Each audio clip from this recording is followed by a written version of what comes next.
Nampaknya Anies bisa membuat miras menjadi halal. Aduh.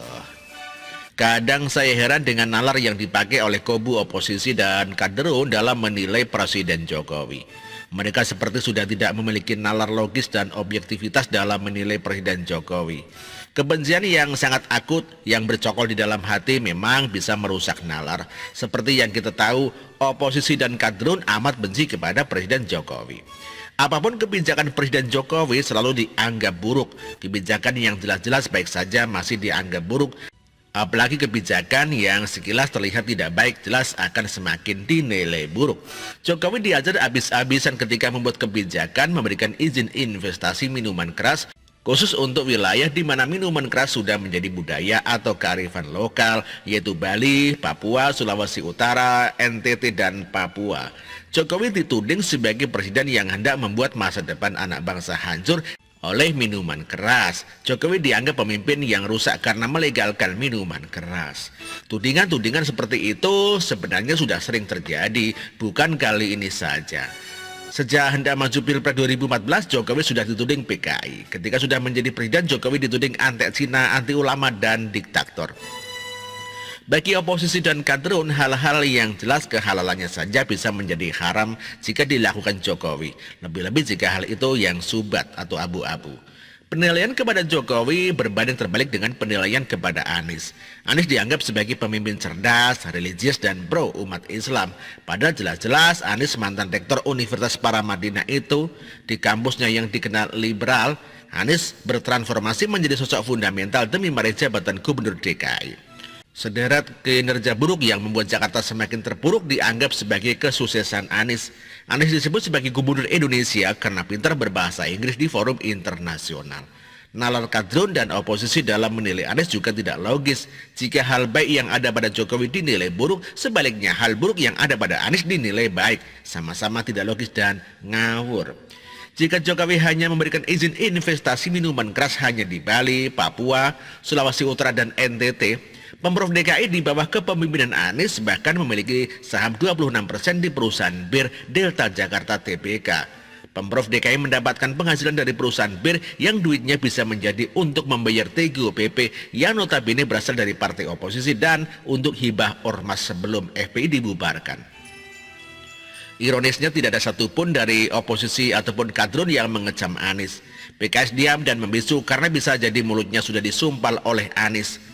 Ulama kaderun juga tak berbicara apa-apa, apalagi protes. Rizik tidak pernah protes soal ini kepada Anies. Begitu juga dengan Tengku Zulkarnain.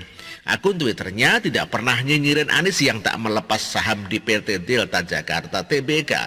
Kadang saya menjadi penasaran apakah minuman keras di PT Delta Jakarta Tbk yang 26% sahamnya dimiliki Pemprov DKI berbeda dengan minuman keras yang lain sehingga hukumnya menjadi halal.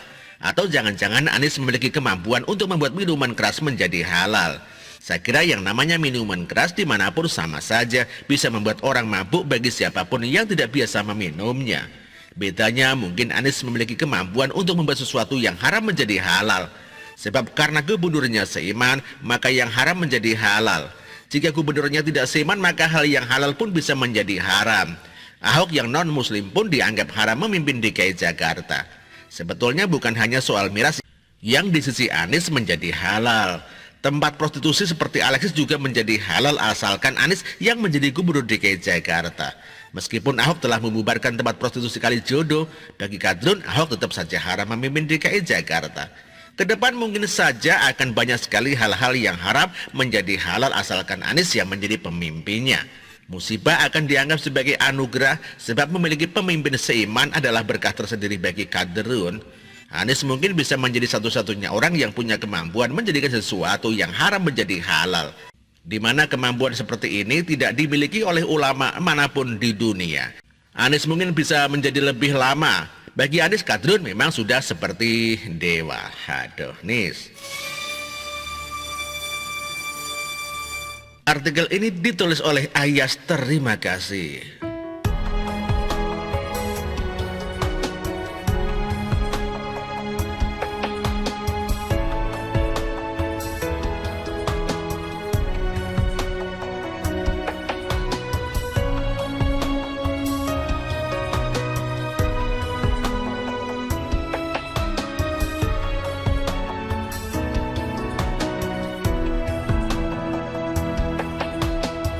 bersih, jujur dan merakyat,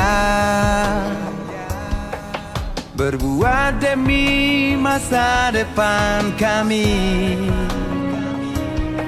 Sosok pemimpin tegas pemberani.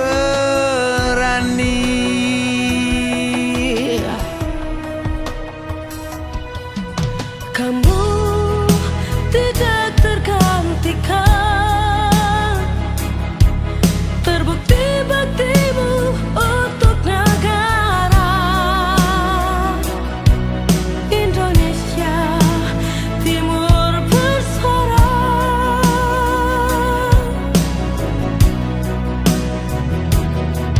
Siang dan malam kau